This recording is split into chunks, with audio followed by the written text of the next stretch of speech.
Lifeboat Live, we have 4 simple rules. Number 1, we don't discuss politics, ever. Number 2, this is not a religious channel, and while you might hear people say, God bless you, or I'm going to pray for you, or I wouldn't have gotten through this without my faith, that's fine. What's not fine is to say, my God is better than your God, or here's why you're not getting into heaven. It's not going to fly. Number 3, we believe wholeheartedly if you can't control your tongue, then you can't control your life. So while on board, there's not going to be any cursing in the live chat, period. And number 4, there is no room for mean people on the lifeboat. Because we discuss very sensitive things from people's past in our group setting, we got to protect those people.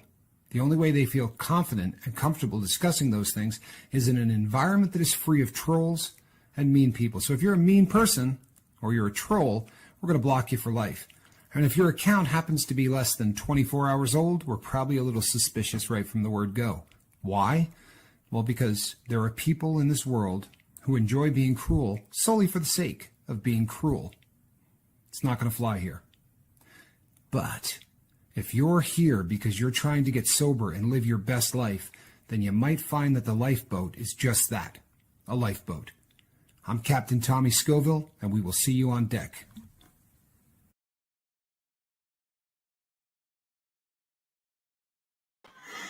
Good morning, everybody. Welcome to the Lifeboat. I'm Tommy. Apparently, Squirrel is a Democrat or something like that because she has been so angry since last night that don't be surprised if Squirrel either tries to serenade us for the entire duration of this or disassembles the entire office, one or the other. Good to see you, everybody. I should say, really good to see you, everybody. Just a quick recap. Appreciate everybody's patience last night. I mean, for those who had it, we lost 9 subscribers here on the Lifeboat. The funny thing about losing subscribers is that you don't really lose subscribers.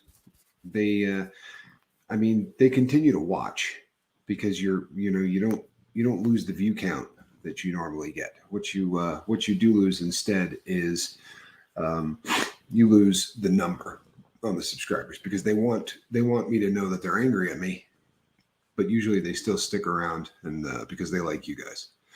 That's what I said, M Hunt. M Hunt says bye-bye. It wouldn't bother me so much actually if they left. The funny thing is, so we're down to 3,780 low 80s instead of 3,700 and high 90s. But we got more views with 77 people than we did with 3,700 people. So it doesn't really. We did really well over on the other platform. We did really well. So, and you know what? I shouldn't bring politics here. I really shouldn't. And I was trying to just not go out and do something stupid myself because yesterday was driving me nuts. And appreciate everybody that came by last night. It was very difficult to get on over there last night. There were more live feeds done last night on Rumble than there has been any other time since that platform opened, which is really cool if you think about it. All right, people. So if you're alone, we know that isolation, we know that the opposite of addiction is connection. However, very often, the first thing people do when they start really feeling upset is they isolate. I did it yesterday. I really did. And then I started calling people and, but I go through a checklist. Literally, I go through a checklist. And one of the things on there is, am I isolating? May I make a suggestion to everybody on here? If you feel like things aren't going well, or if you feel like you're just in a really tough spot, ask yourself, when's the last time I talked to somebody? Seriously.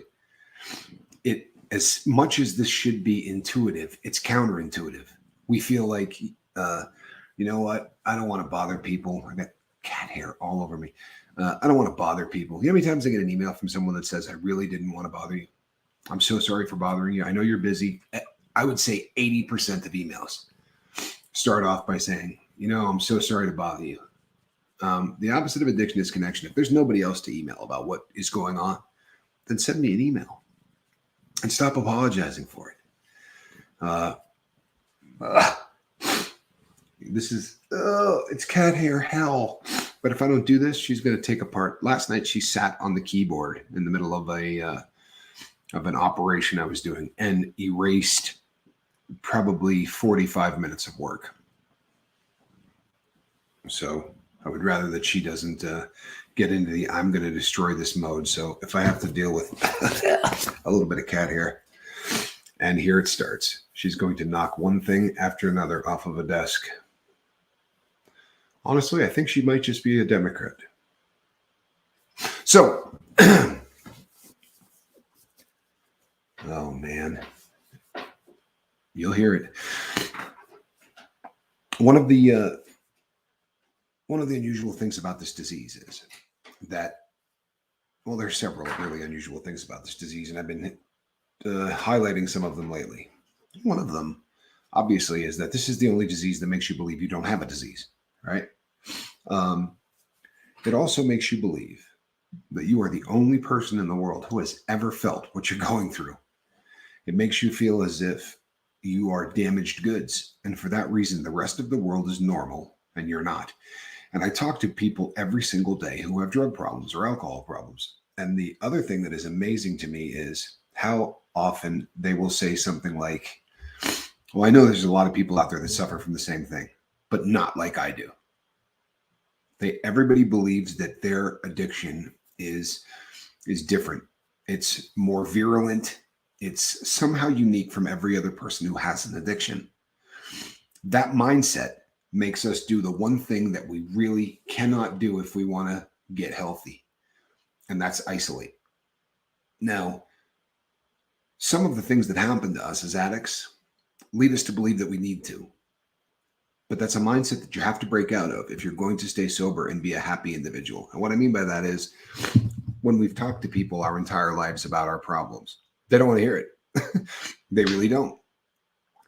Because traditionally we talk to people who are in the normal world. We talk to people who are sober. And when you talk to individuals who are sober about your drug problem, you make them really, really uncomfortable.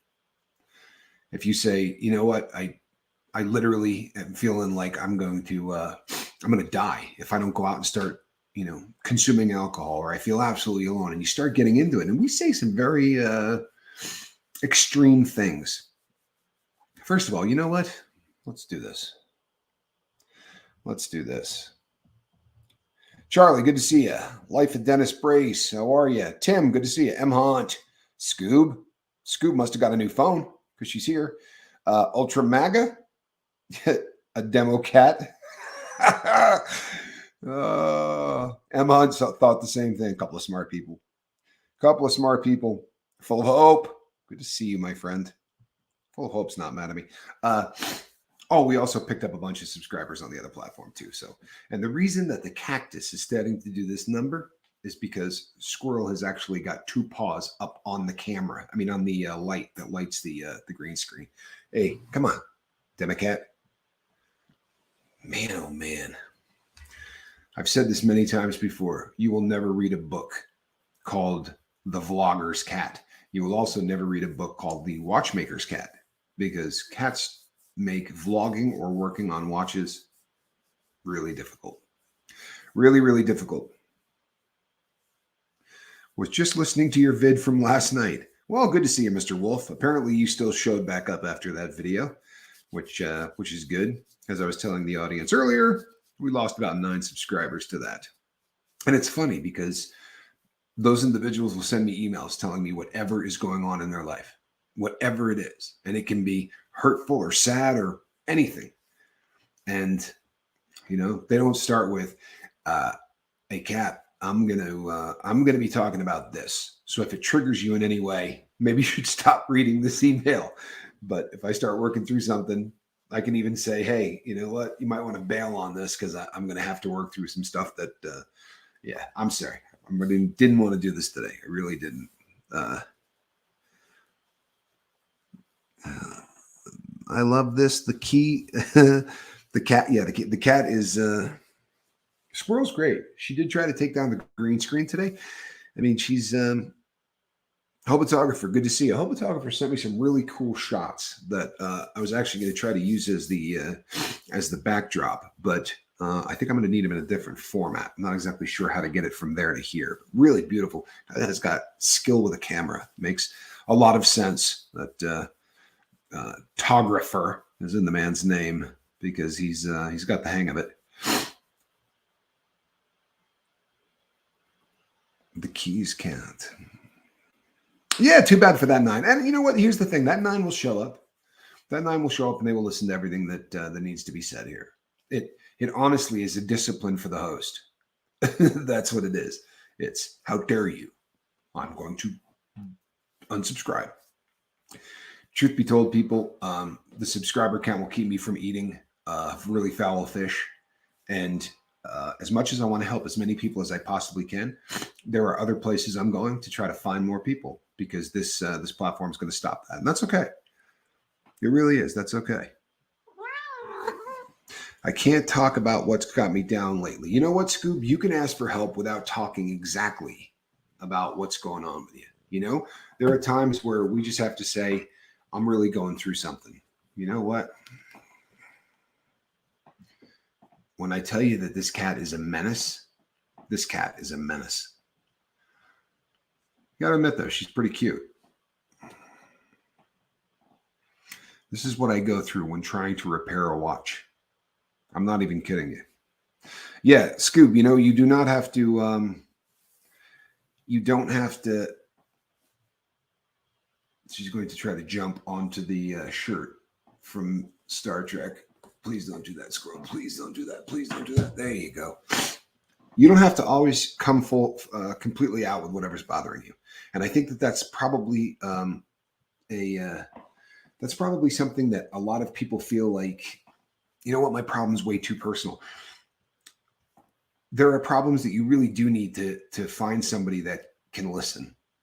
But if you knew the number of times that someone has reached out to me and said, I've been sexually assaulted, at that point, I usually say, I can talk to you about the drug part of this. I really can, but I'm not going to be able to understand exactly what you're going through. And then I'll try to find the person, a group that knows exactly what they're going through so that they can talk to them. Because it is important with some things that you get the kind of help that if you need to work through what's bothering you. But if it's just, you know what, it's a relationship thing and it's personal, sometimes, you know, you don't need to get into excruciating details. If you just say, you know what, I'm really feeling down, a lot of times that could be enough. You know, I get that email probably twice a day. I'm just really feeling uncomfortable in my own skin today, Cap. Don't really feel like talking about it, but okay. So I'll email back and forth a few times. We're just trying to get somebody more often than not out of the headspace that they're in, right? As addicts, the headspace that we're in is going to drive us to our drug of choice or whatever, our habit of choice in some cases. And that period of time is usually quite small. We can, as we've talked about before, we can stretch that out to an entire day if we try. I promise you, that's the white knuckling. Like if you sit on a couch and you think about what's bothering you, and you've got half of your brain, like the little thing in the cartoon, right? You got half of your brain going, I'm just going to let this ant crawl over your brain all day long. And the other half of your brain is going, well, I'm not going to consume any substances no matter how bad you beat on me. The part of your brain that's doing that one needs to say, you know what? I'm going to call someone. I'm going to talk about them and you're going to go away. That was broken. Because that actually works.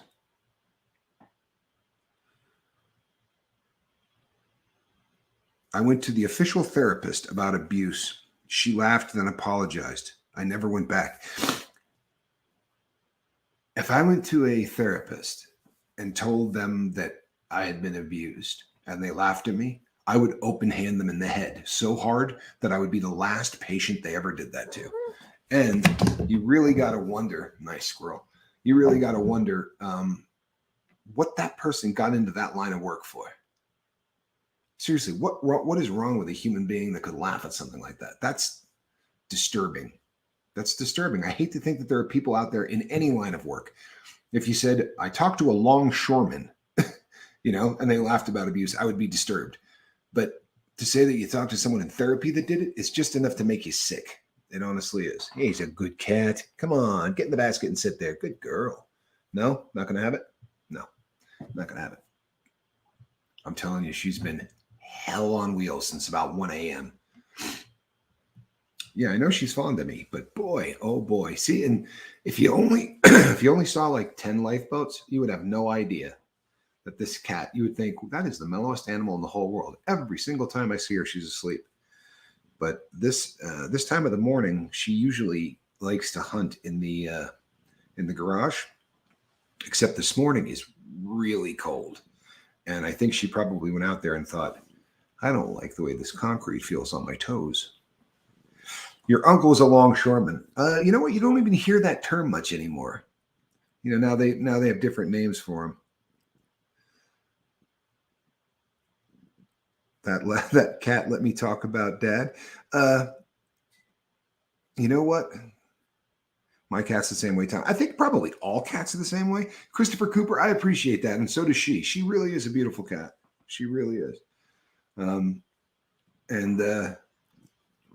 I'm not going to lie. Yesterday, yeah, I went through some stuff yesterday, and that may not make sense to a lot of you, but yesterday really disturbed the crap out of me. Really, really disturbed the crap out of me. And this is why I say so often, yeah, you probably can hear her purring. This is why I say so often that I think it's a really good idea to have a pet. They do really amazing things for you. And Squirrel has done amazing things. Yesterday, Squirrel did not want to destroy anything. When Squirrel understood where I was at, she just came and sort of chilled right next to me and stared at me for about 15 minutes until I realized that I've never seen that cat sit and stare at me for any length of time. Oh, he's a good kitty. She just laid on her back now on my lap, so I might be good. The sounds she makes are fantastic. I may have saved my own life. I am turning my home into a sober living and was contacted by a Marine and his wife whose son ran the SMASH program in the Corps. How damn cool is that? We will probably start a new recovery house in the town that needs it bad. Hobotographer, man. How cool is that? Honestly, I think that is one of the coolest things I have heard in a very, very long time. Please excuse the stupidity. But what is a longshoreman? No stupidity. Like I said, it's a term that doesn't get used very often, so it's nothing stupid about that. A longshoreman is the people that you used to see in the movies that would walk to work only carrying a hook, right, on a wooden handle, and they would unload large amounts of cargo and freight from boats. These days, longshoremen use very big cranes. There's very little that they have to do by hand anymore, but they used to unload boats of very large amounts of of stuff out of the hole, and more often than not, they did it by hand. So it was bags of stuff and boxes of stuff, and they would just bury a hook into it, pull it, pick it up, and carry it. It was really a tough way to make a living. Really a tough way to make a living, but nothing stupid about that. Your cat touches the subwoofer. Ouch. Oh yeah, I couldn't have a speaker. I am a 100% disabled vet. Well, Hobotographer, you're doing amazing things. I mean, what an amazing way. God is good. What an amazing way to turn something tough into something beautiful. I mean, you really can do a lot of good for a lot of people. And you know what? I'll send you an email. Maybe there's some synergy. Maybe there's something I could do to help that get off the ground, because I think that's really a great idea. I really do. Puffinator, good to see you. Yeah, I agree. JT says, thank you for your service, Hobotographer. And I think that all parties involved probably feel that way. We're big fans of people who served here. And you may not believe this, but I'm starting to become a big fan of people who have served in law enforcement. Really, that's a step for me that I can't explain. A very long time where I kind of viewed them as the enemy. And even when you realize that they were the enemy because you were breaking the law and doing stupid stuff, getting over that sometimes can be hard. What's wrong? Apparently her ear is itching because she's trying to kick the hell out of it, but each time she tries, she almost falls down. God bless our military and law enforcement. Amen. Amen. Honestly, that's something I'm working on.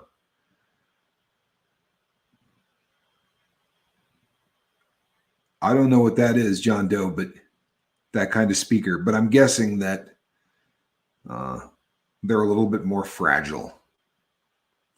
This cat is an absolute wild animal. Okay, let me see if I can get this right now, because I haven't gotten it right once. I would like to thank Seventh Son for sending me that book, and for Blue Dazzlebug speaking with him about getting that book out to me, because it really has done amazing. And I have recommended so many people who do not like the concept of journaling. Not French law enforcement. They are vicious, cruel thugs. There are a lot of people in law enforcement in every country that I've come across that are thugs. I really have. And I have seen some really unusual stuff in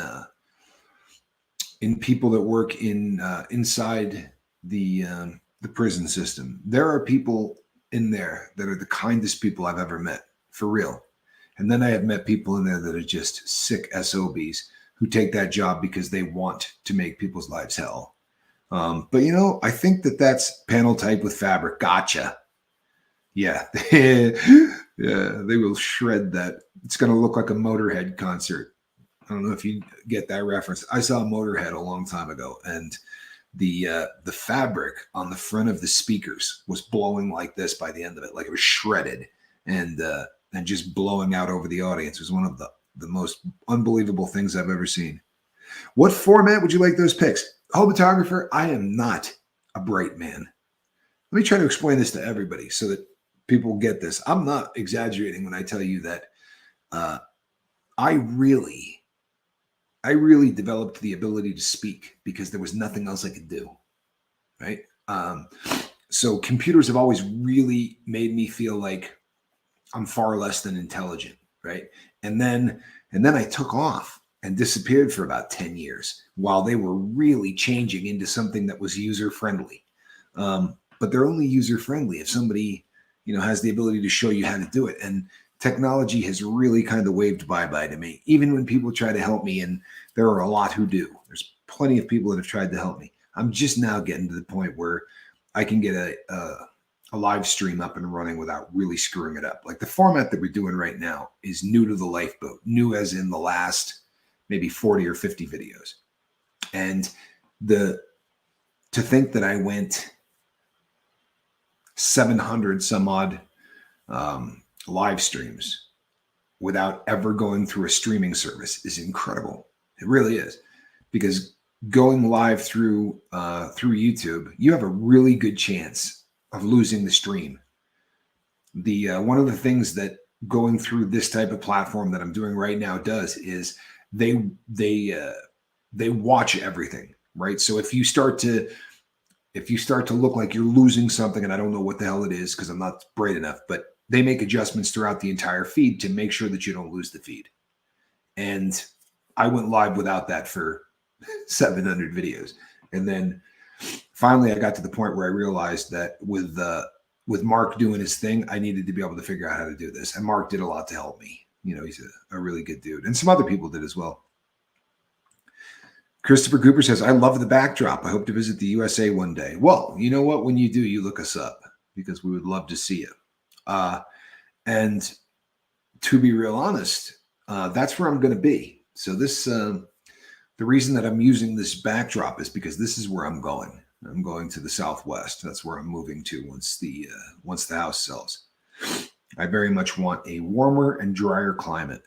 And now I want my coffee so badly. And it's right over there. And unfortunately, you can't see this, but Squirrel Nut is asleep on my right arm. So like my hand is on my leg, sort of palm up.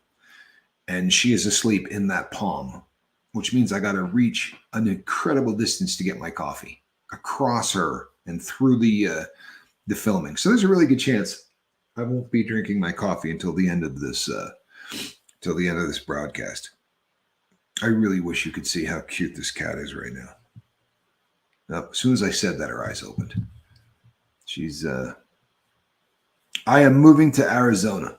I am, absolutely. Scooby says, I also want caffeine. Tell me, I will try and find out for you. I get different formats because of the pixel count. See, she understands this stuff. I don't. Like when I went out and when I started trying to buy all of the equipment for the lifeboat, I screwed up every single time. I mean, I did. If you go back to the very beginning of the lifeboat, the quality of the video was awful. And for the first probably, I don't know, 50, 60 videos, the sound quality was awful. Seventh Son it drove him nuts. It really did. Like, he was one of the people that really said to me, you really got to fix this, Tommy. This was pre-captain days. This was just Tommy. And he would say, boy, you got to fix this. And I would go out and buy a microphone and it would do nothing. Like, just absolutely nothing. And then I met Lady Crispin, and her boy is pretty sharp, especially when it comes to all things computer. Very, very intelligent kid. Well, actually, he's more of a young man now, but and he said, yeah, CK, that's exactly right. She knows I'm talking about her. He said to me, look, here's the microphone you're going to buy. You're going to spend more money than you want to on it, and you're never going to have to get another one. Like, this is a really, really good microphone. So I bought exactly what he told me to, and I did it with your money. That is the only money I ever took out of the boat that I spent on anything other than people, because somebody actually put a donation in and said, this is for a damn microphone. Fix it. She moved. I got to get it really quick. And she is so angry that I did that. She's watching the coffee cup go back and forth over her head like, how dare you? Rick, good to see you. My father and I went to Tucson for one of his conferences. Beautiful, but so freaking hot. Now, here's the deal. Depending on when you're in Tucson. See, I lived in Tucson for over a year at a federal correctional institution. And I lived in Phoenix for over a year at a federal correctional institution. The difference between Phoenix and Tucson is dramatic. And it's amazing because they're not that far apart, but it is dramatic. Like, Phoenix is so damn hot, it's terrifying. You got a few months in Tucson where you probably want to spend more time inside than outside, but you get a really, really long winter. And that winter is, 80 degrees. On a really hot day, it might be low 90s. And on a cold day, it might be in the 70s. And that I could live with, man. What kind of mic? It's a Yeti. I bought a top of the line Yeti, which for what I am doing is, you're 1 minute behind. Here's the thing. Even if you're not 1 minute behind, you're 1 minute behind. The lag that they use, especially, it was bad when I was just going through YouTube, but when you're going through a streaming service, Laughlin, Nevada, that's right down there too. It's hot as hell in Laughlin. When you're using the streaming service, it's even worse. So I will be in the kitchen buttering a bagel right around the time I'm showing you the cat in the basket. Like, that's usually how it works. There's a really good lag. I was once in, pales in comparison to what has been taken from me in the last year. Yeah, photographer, I'm really sorry for the year that you've had. I'm glad that you're coming and you're talking to people about it. I'm glad that you're reaching out, because isolation, people, even if you don't use, isolation will destroy you. There are people who manage to change your speed to 1.25 and you can catch up. It's really funny. And if you change your speed to 2, I sound like a talk show host in America. I can't think of what his name is right now, but I sound just like him. Just bought a Rowdy wireless set. Huh.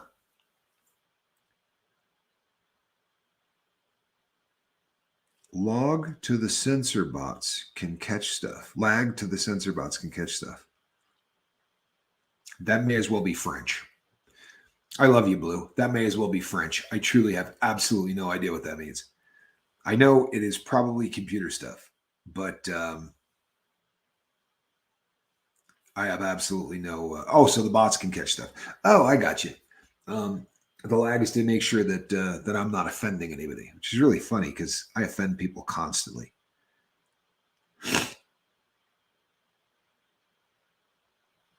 You know what, Scoob? Most addicts display that. So if you're watching this and you cannot read the chat yet, Scoob wrote, "I'm stubborn. I'm the type that would live homeless before asking for help from anyone." You know, that is something that most addicts would agree with. It really would. And sadly, it is what keeps us, um, it's what keeps us in the life. It really is. Because you can't get sober without asking for help. You can't. One of the reasons that I got the lifeboat up and running was so that you didn't have to walk into a room and ask a human being for help. So that you could come to some place like this and just say, "Yeah, we can take it. That's all of us." Yeah. You know, that's to walk into a room and say, "You know what? I can't control this," is a difficult thing for a lot of people to do. It really is. To be able to come here and do it in a digital format, I think is a lot easier on most people, which is a good thing. I've lived in cars, campers, tents, vans, etc., just to be able to sleep somewhere. You know what, people? I spent 3 weeks homeless. I had a home, but I spent 3 weeks where I lived outdoors. I was gone. Like I had nothing to do with my home. It was a very, very unusual time in my life where I was really out there on the edge. And I got out of a county jail and made a call to the woman who was my supposed soulmate at that time, who basically, said, I'm in the process of getting some papers signed for a restraining order, which, as it turned out, was not true. And I had never threatened her, hit her, touched her. I've never done that to a woman. I'm not that guy. So I couldn't really understand the whole concept of why this woman wanted to get a restraining order. So I just said, you know what, whatever. And I was too proud to call anybody. I really was. And I think the low point, I remember this like it was yesterday. I was sleeping in a park, and it was summertime. Thank the Lord, right? Because summertime in this climate, I mean, you could still get some really cold nights, but it's pretty beautiful. During the day, it's not bad.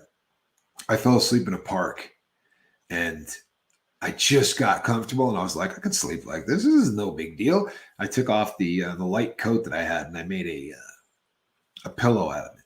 And right as I started to fall asleep, the sprinkler kicks on. Right, they had this huge sprinkler system, and it wasn't one that just sort of sprays. It is one that comes out like a cannon, and that thing was about 9 inches from my face. You want to talk about just a really bizarre way to wake up? Hey, where's my angel fee been? Lady Fi, up. Speak of the devil. I was going to say, I bet you Lady Fi is here. She is very often, people, because Lady Fi and Linda are very, very close friends. So very often, Fiona is doing things behind the scenes to make the lifeboat run. That's, I think, being stuck in the proximity to the captain that she is, probably is one of the toughest jobs, if not the toughest job on the planet. When I say things like, I'm a really impatient individual, right? I'm really, really impatient, and I've got issues like that, yada yada. Lady Crispin sees all that, right? The rest of you don't see that.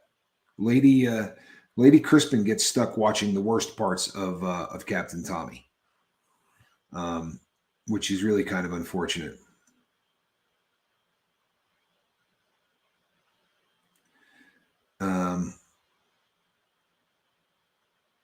Hold on one second.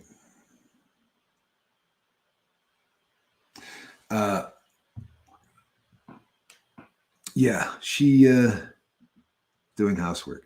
Yeah, she takes she has to deal with the vast majority of the scrap, and that's unfortunate. Sorry, squirrel. That sniffle just scared the heck out of my cat. But yeah, so that 3 week period of time, I think I got an awful lot of the homeless experience.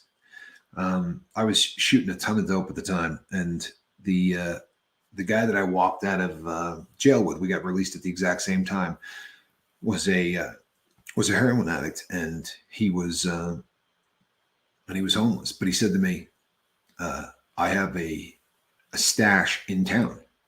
Like, this guy had a drug stash, and I'm like, "You have a stash in town?" He's like, "Yeah." He's like, if you live outside, he's like, if you carry your dope around, he said, cops shake down the homeless people all the time. He's like, so you got to have a place. He goes, and they got me, but they didn't get my dope. And at that point, I think I probably would have taken Satan's hand if he, said, why don't you come? And he did. He had dope. And that was the start of my 3.5 weeks that I lived outside. And the amazing thing is that the person that I was with at the time started looking for me about 5 days into it, right? But I was pretty stubborn and wouldn't take any of it.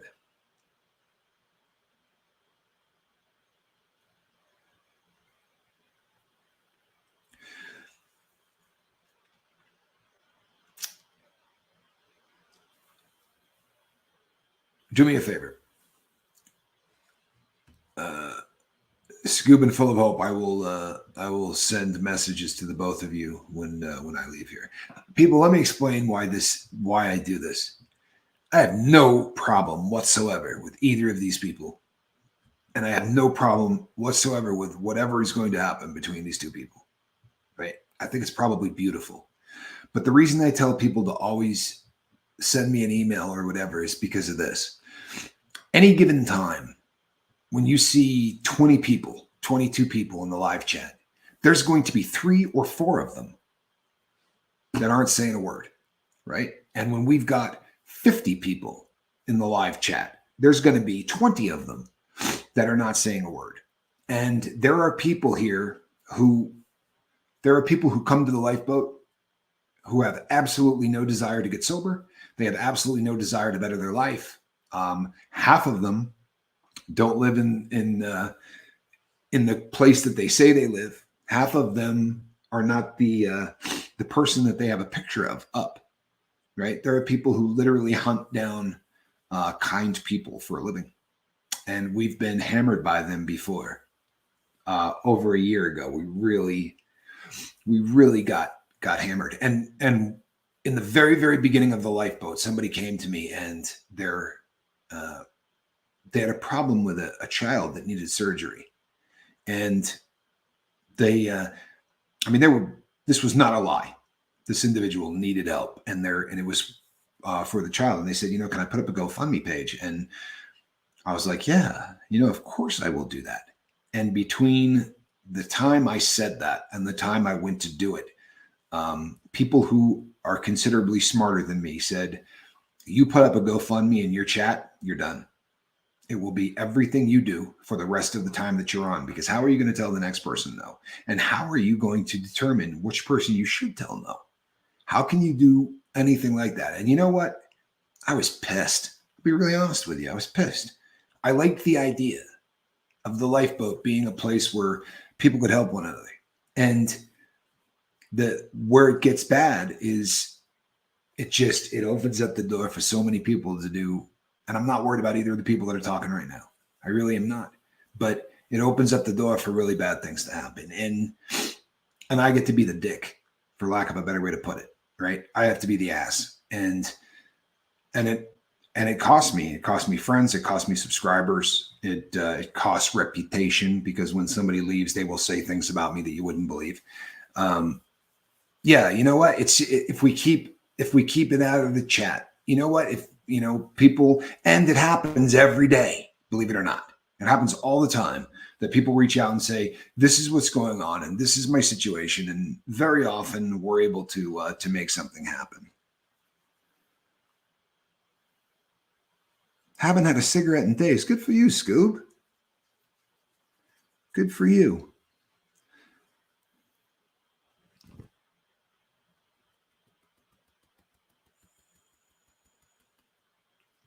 Sorry. The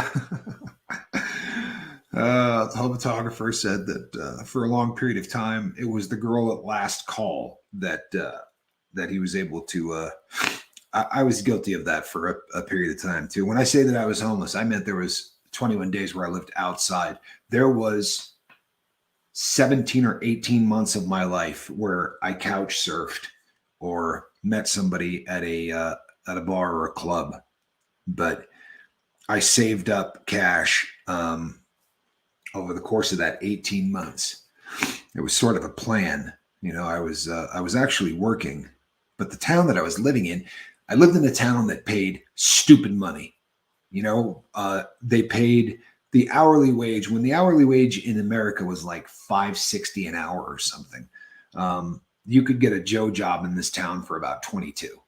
Like, it was ridiculous because it is a very, very affluent town. The trouble is, if you want to rent an apartment back then, to rent an apartment in that town was about $1,500 a month. Now it's about $4,000. So I needed to save up a ton of money. And that's what I did. I couch surfed. I went all over the place. Would you smoke a cig for a Scooby snack? I'm sorry. That's just funny. I love the Scooby snack reference. That's what they called MDMA when it was still legal. And you could still buy it legally in Texas because they didn't have a law against it. That's what they used to call them all the time, Scooby snacks. And they had, you'd go into the bar and they'd have a picture of Scooby, with that kind of look on his face. And it was known that that's what they were called, either that or disco biscuits. But Scooby snacks was the big one back when it was legal. Let's see something here. No, I'm trying not to block anybody. It's super easy to block somebody with the touch screen, and you can do it by accident. But once again, I've got a cat that's keeping me from being able to do anything I want.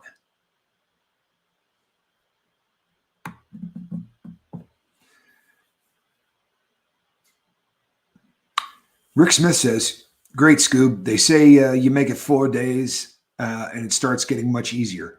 I'm going to weigh in on that. And I hope everybody hears this, whether you're here live now or whether you're somebody that's going to show up at a later date. There's almost no substance on this planet, very, very few, where if you make it more than 4 days, you're not really getting close to being in the clear as far as physical and things like that. Weed has gotten to the point where depending on how your body, what your build is, you can spend a very, very long time trying to cope with being off it, and you're not gonna get dope sick or go through any of that. But because of the strength of the weed that's on the street these days, there's actually a lot of studies being done right now because this is really new territory.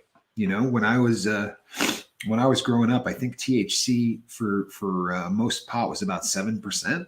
And, the commercial crap that they were, bringing up from south of the border and that they would brick up, I think that stuff was probably even less. There just was not a whole lot of THC in the stuff. And holy God, some of the stuff they sell now, I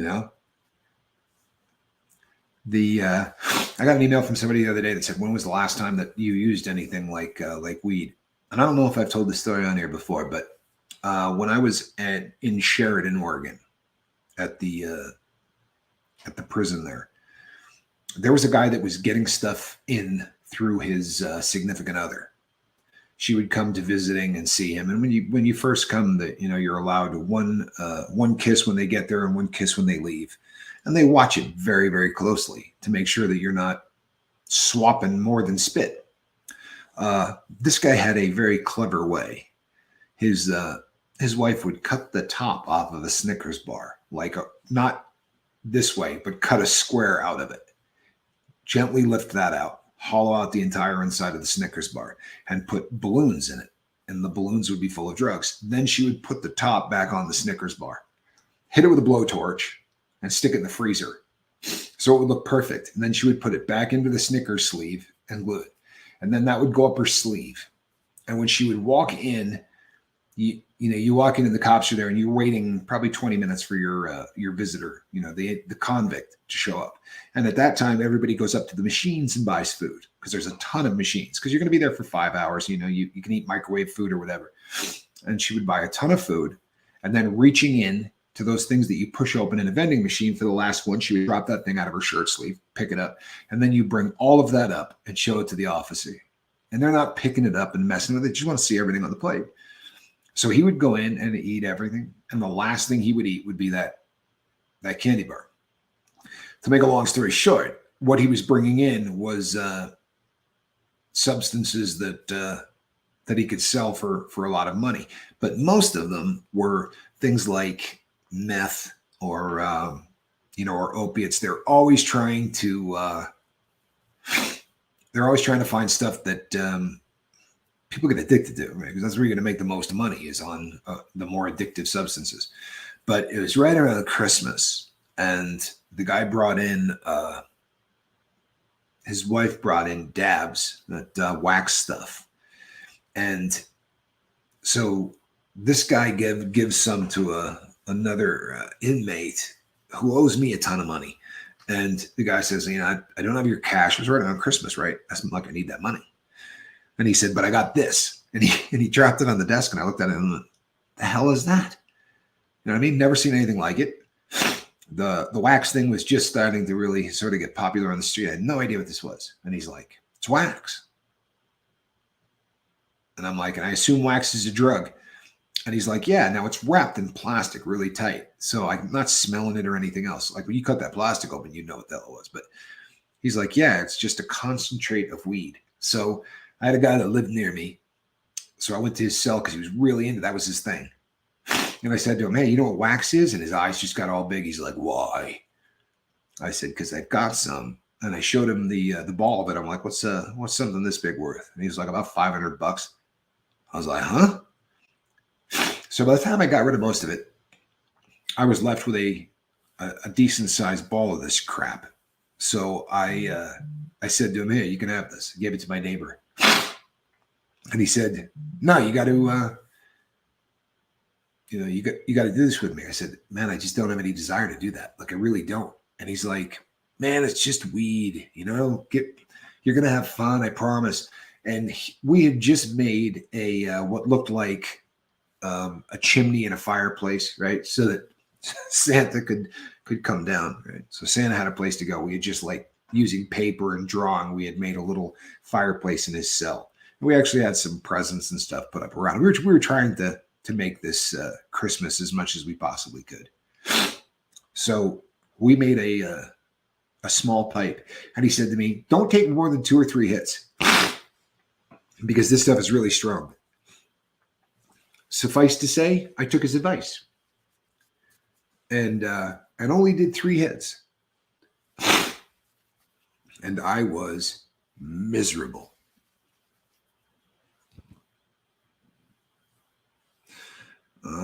What are we agreeing to disagree on? Let's see here.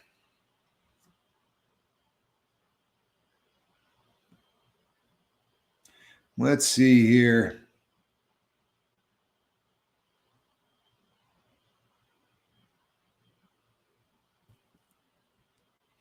Here's the thing with weed people. There are a lot of individuals for whom there is a fairly decent amount of science to back up the fact that delta-9 tetrahydrocannabinol does an awful lot in the medical community. There is, whether you like the concept or not, there is a ton of science to back it up. There really is. Now, I'm the captain of the lifeboat, right? What I do here is try to make sure that people, stay sober. There are people for whom cannabis is their problem, right? Now you think, well, that's not an addictive drug. If you're smoking a 1/4 ounce of it a day and you're not getting groceries because you buy weed, or you're not paying child support because you buy weed. Right? My definition of addiction, and I think it should be everybody's, you don't have to agree with me, but addiction is the continual use of a substance or a habit after it starts adversely affecting your life, right? You still don't quit. So you get arrested a couple of times, yet you don't quit. Your girlfriend says, I don't ever want to talk to you again. You won't stop doing this. You don't quit. Then, you wind up in a rehabilitation place 3 times. You don't quit. It's like your life keeps getting worse, but you don't quit. So I would be really happy if drugs in general were gone. However, there are drugs that have medical properties that are doing amazing things. Weed happens to be one of them.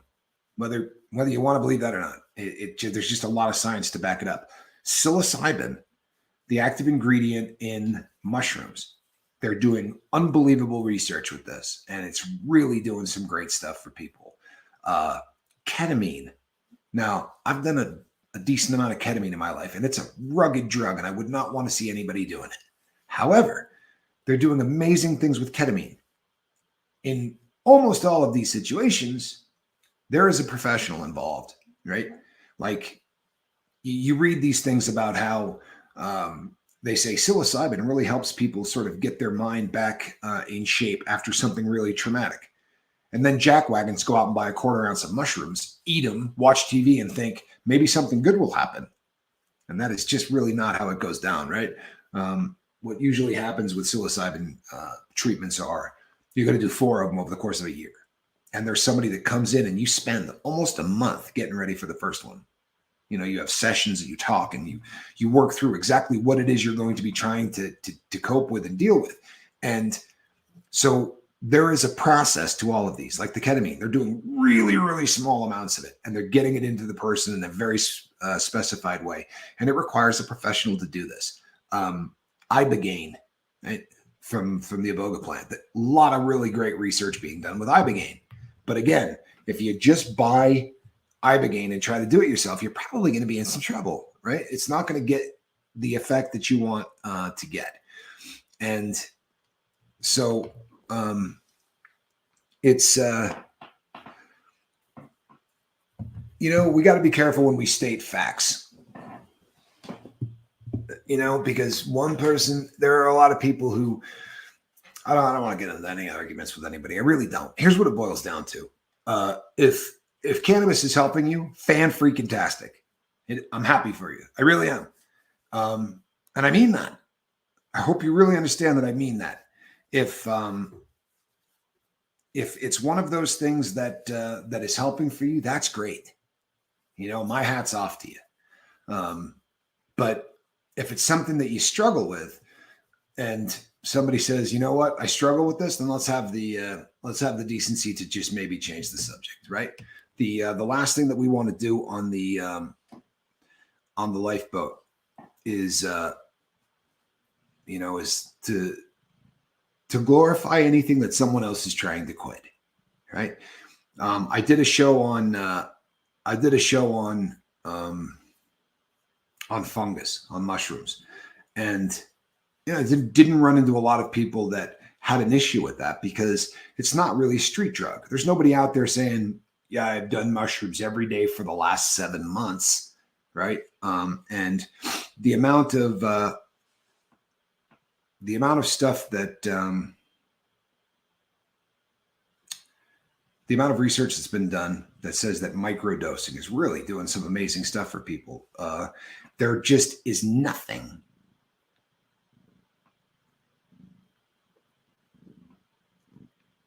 Mr. Wolf, you're all right. You're all right. For real. You really are. And now the cat is back asleep on my arm, which is a lovely thing. It's going to make it difficult to end the live stream. But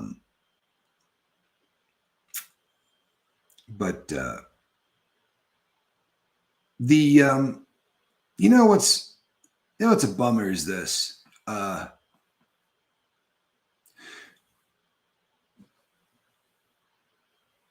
we get to a point when there's anything polarizing, right? Like I get here and I warn people, or I say, I'm going over to the other platform where I am going to absolutely rail on what is bothering me. And if you don't want to hear politics or you don't want to hear where I'm at because of what's happening in the world, don't go over there. If we're going to do a controversial subject here on the boat, I always say this is going to be a controversial subject here on the boat. And for that reason, because I don't want to see people on the boat argue. One of the subjects that really is polarizing is the legalization, right? So I say before we start, if you guys start going off on each other, I'm going to lose my shit. Pardon me. Because that's not what we do here. So, and if you feel like you got to get the last word in, then there's something wrong with you. If you're that individual who has to have the last word, then there's something wrong with you. And when you see people say, hey, maybe we could change the subject, and you can't change the subject, how about out of respect? How about just out of respect? Because if somebody says, hey, could we change the subject? It's probably because this is a subject that makes them uncomfortable. And we've all come to the conclusion that discomfort is what has brought us all here today. The inability to feel comfortable in our skin is what makes us take substances to feel comfortable in our own skin. So let us do what we can to never make anybody on the boat uncomfortable. This isn't a debate channel. You want a debate channel? Head over to my other one. Let you say whatever the hell you want. For real. You want to come over there and say whatever you want, because I will then say whatever I want. And I will have you come on the show and we can do it face to face. We can have a debate. We can do whatever. But let's do everything within our power to ensure that we don't do anything here to upset anybody here, because this is supposed to be the place where you go to stop being upset. And maybe you think I'm asking too much, but I'm huge on free speech. I am. I'm huge on free speech. It's one of the things that I am more passionate about than anything on this earth. But you can't have free speech in my living room, right? You want to come in my living room and start dropping N-bombs, I'm going to punch you in the face. I'm going to throw you out of my house, right? It's not going to happen in my house. And with all due respect, this is all of our houses, but I'm the bouncer. So let's do what we can to Hopatographer, go over to Rumble, and you will see me over there. Same name. Head over to Rumble. It is the Lifeboat Raw. It's not just the Lifeboat, but it's raw. That's where I am. I don't worry about people's feelings because that's not really what I'm doing over there.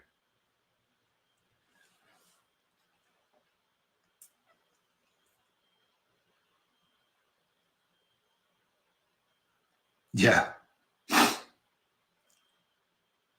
Thank you, M. Hunt. Mr. Wolf, Rumble was down for a lot of people last night because more people tried to go live last night than that platform has ever seen.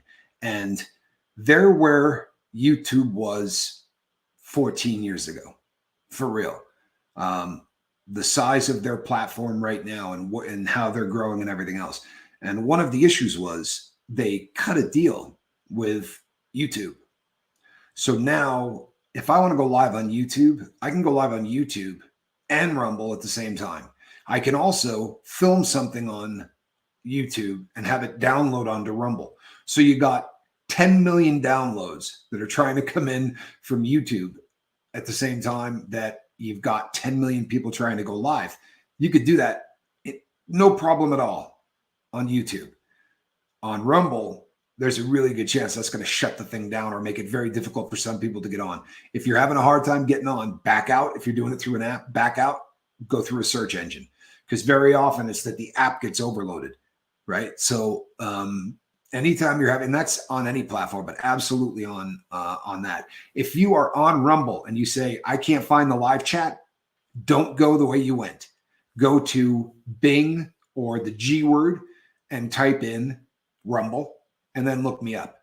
So you're not getting there through the app, because the app has problems with certain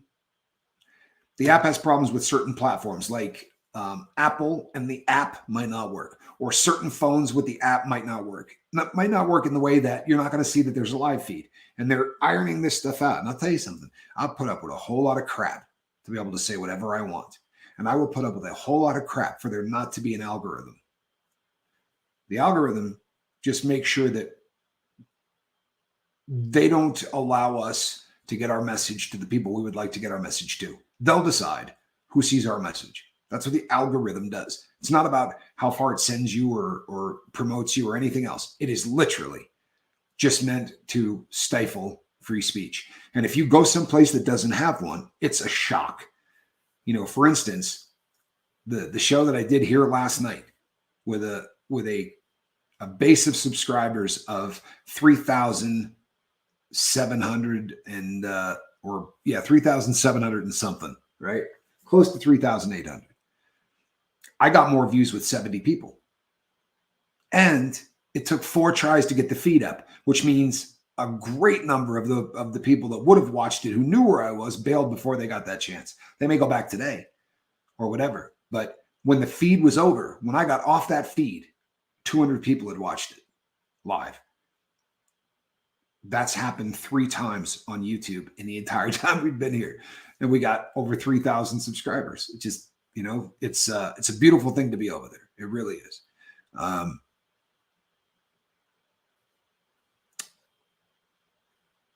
Yeah. All right, peeps. I'll tell you something, man. If you're a Democrat, I love you. I really do. If you want to abuse drugs, I love you. I really do. I spent a huge chunk of my life abusing drugs. I don't judge people for that. In fact, I don't judge people for much. I don't. You can say whatever you want. You just can't say it here. You can be a racist piece of crap. It's one of the few things I just don't have a lot of patience for.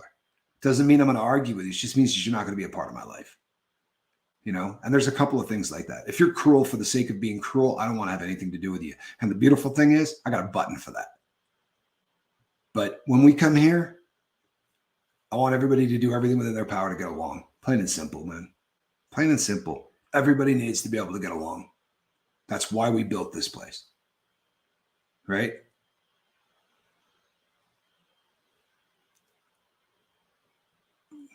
I'll tell you what, V.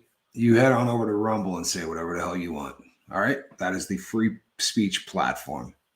And you're not going to get in any trouble over there by me or them. They like it when you speak your mind. All right, people. Tonight at 5 o'clock on the West Coast, I will be back here doing what I'm doing. And then I'll be back 11 hours later, and then 11 hours later, and then 11 hours later. Breaks up a day. You know what I mean? Makes it tough to do some things. I don't mind doing it, especially when everybody gets along. Let's see what we can do to all love one another, huh? This is the lifeboat. I'm Tommy Scoble. The cat's in my lap. We'll see you.